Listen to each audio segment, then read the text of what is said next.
para esquentar nossa conversa, Ingra, como é que você chegou à conclusão de que você tinha medo do sucesso? Eu estava num processo assim de autoconhecimento profundo. Com mais ou menos 45, 46, eu conheci o xamanismo, que é uma conexão muito forte, muito profunda, que a gente passa a vivenciar com a natureza e, consequentemente, com a nossa natureza profunda, né? Então, aí, enfim, eu comecei a descobrir muito desse meu mundo interno. Então, assim, hoje eu acho que o autoconhecimento é o conhecimento mais importante, porque é o ambiente que a gente vive o tempo inteiro, é o nosso mundo interno. Se você não tem todos os aspectos internos, né, o seu masculino, o seu feminino, sua criança interna, desenvolvidos, equilibrados... Esse autoconhecimento, então, ele é fundamental para o autodiagnóstico, para você ter esse diagnóstico do que faz aquela falta, né? Aquele aperto, o que é. Da onde estão as minhas carências, né? Porque a gente cresceu, a gente aprendeu a buscar as coisas fora da gente, né? Buscar o amor no outro, a atenção no outro. E essa é uma falácia, assim, isso não é verdade. A gente pode compartilhar com o outro um amor que vem de uma fonte inesgotável dentro da gente. A atenção que a gente se dá, o amor que a gente se dá, pode transbordar para as relações. Mas quando a gente espera isso do outro, e provavelmente esse outro que a gente atrai também é alguém carente, é um jogo de manipulação, assim, vira um baile de máscaras, porque não somos nós. Vira frustração. Porque esperar do outro está esperando difícil, do outro, né? A gente está esperando do outro algo que ele nem tem para dar também, né? Então, assim, não é nenhuma maldade, assim, enquanto a gente não desenvolver dentro da gente esses aspectos, tudo isso que a gente precisa, vai ser frustrante, porque a maioria de nós não tem isso para dar. Essa é a verdade, né? Então, assim, a tranquilidade, o conforto interno e real só acontece quando a gente se acolhe, né? Quando a gente se acolhe, abraça, se aceita, né? Se admira de si, né? Quando a gente desenvolve aspectos e valores que faz a gente ter orgulho e se sentir merecedor das relações, né?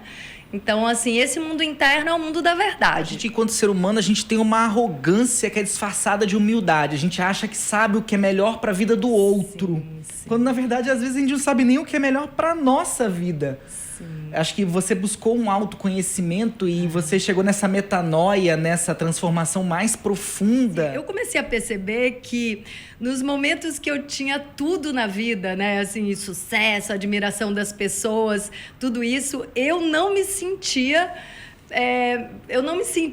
bela e não me sentia modelo, eu não me sentia talentosa, eu não me sentia nada disso. E aí começou a cair a ficha de, peraí, esse meu mundo interno é a minha realidade. É aqui dentro que eu tenho que construir um universo de riquezas, de valores, de autoapreciação e de autoaceitação. Então eu comecei a investigar minha vida e entender que eu não tinha a gratidão que eu deveria ter em vários momentos da minha vida, né? Porque eu sempre tive muita sorte, as portas sempre abriram.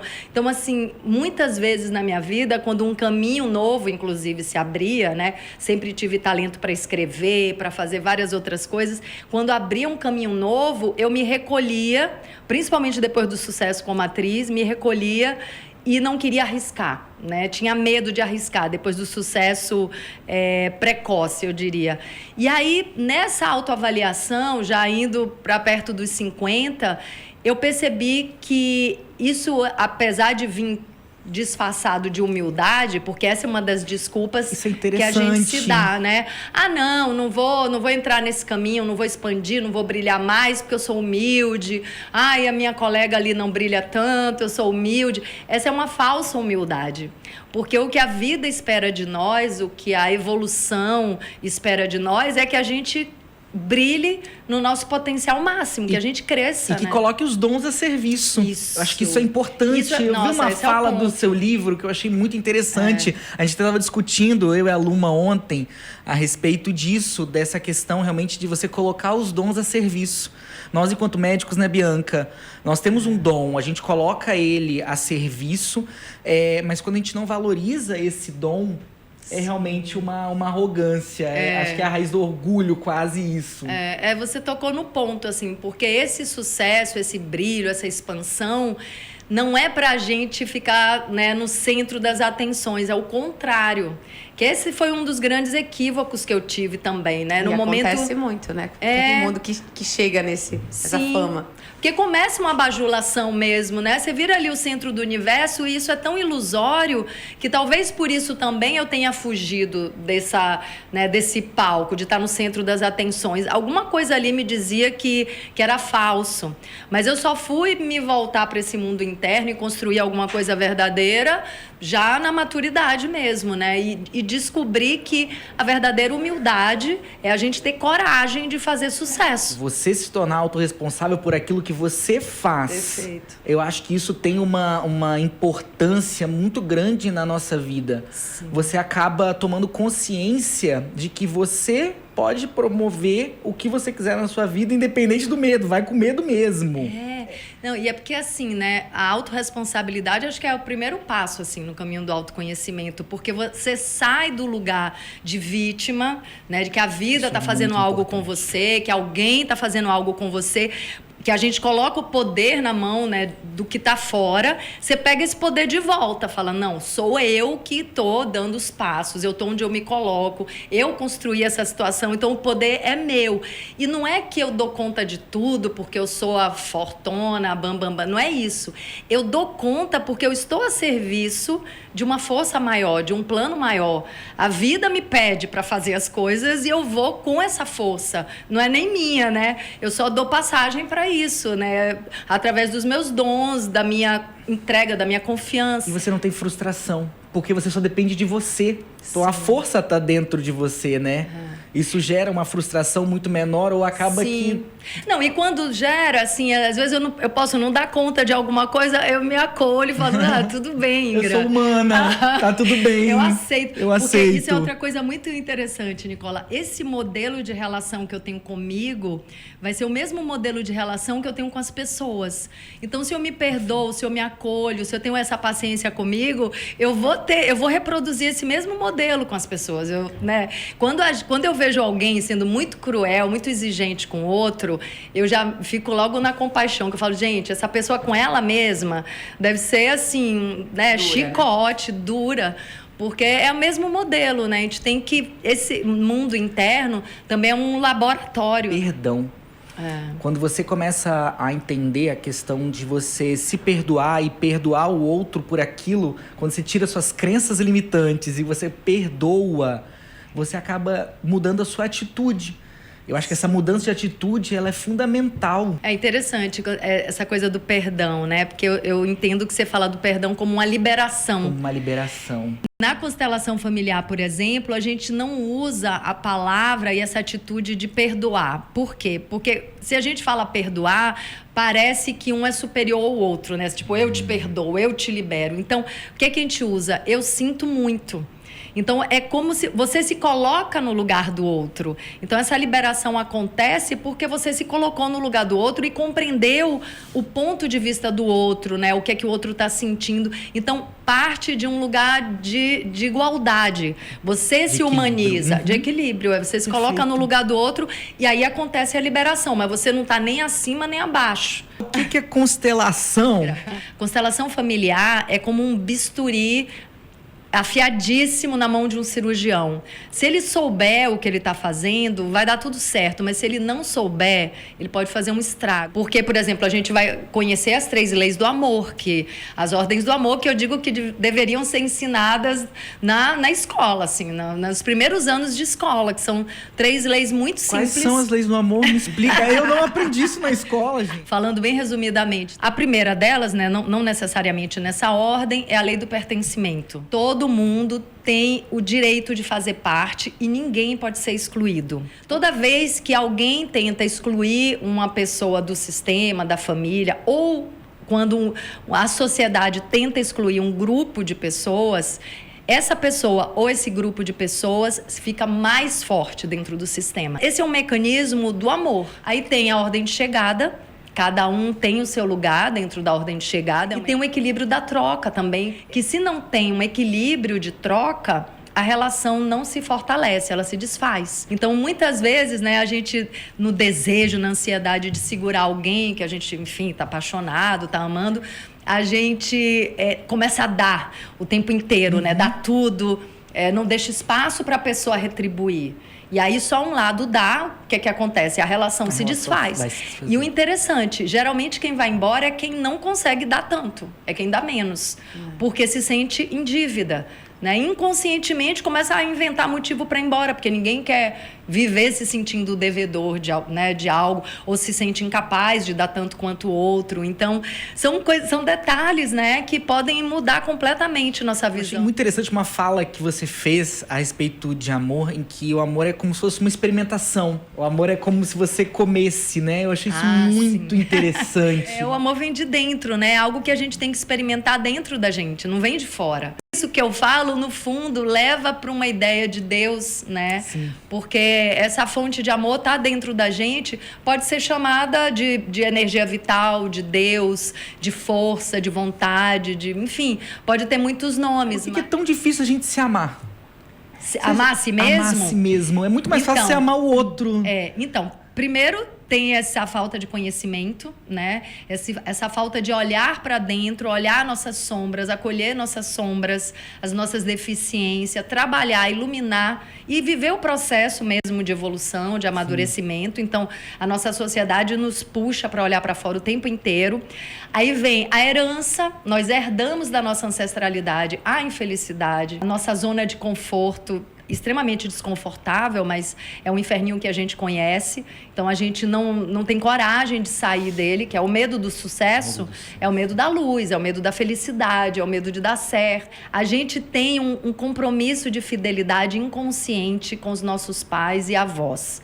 Assim, se eles não deram certo numa relação de casamento, ou se eles fracassaram profissionalmente, inconscientemente a gente segue como se fosse uma crença que limita. Tem um sentimento de fidelidade quando você é infeliz, porque seus pais também foram infelizes. É um sentimento de pertencimento a uma família onde os casais são infelizes. Então você também vai provocar a infelicidade, vai viver a infelicidade e vai se sentir muito bem, porque na minha família todo mundo é infeliz, eu também sou. Porque o amor de criança, é o amor de filho, que é um amor muito grande. Então a criança tem um amor distorcido e muitas vezes acredita que se ela pegar a doença do pai ou da mãe, ela vai salvar o pai e a mãe.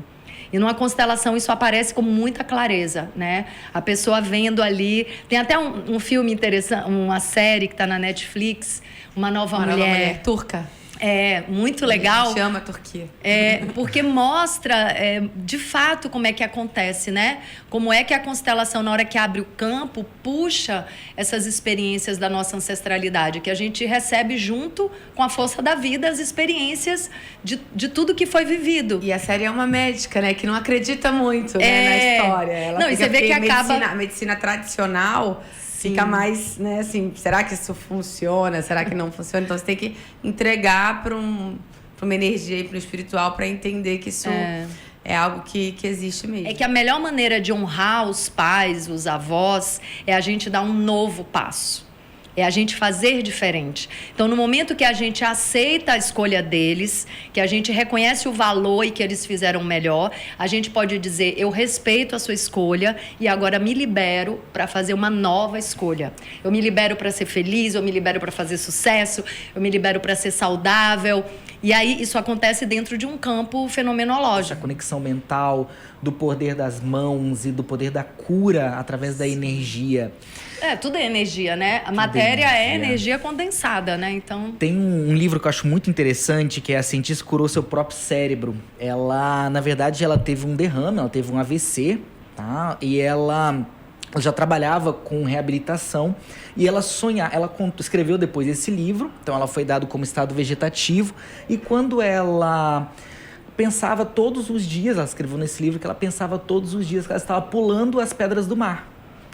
Anos depois ela estava pulando as pedras do mar. Gente, isso é muito impressionante. É sensacional, né? E assim, então você consegue provar quase que realmente essa energia, esse poder do pensamento positivo Você coloca isso na sua palestra e eu achei isso fantástico. Até para quem tá vendo a gente, quem tá ouvindo a gente, possa entender o quanto faz diferença na vida você pensar positivamente. O pensamento, as palavras. Nossa, eu falo muito sobre isso. As palavras são mantras, elas se materializam.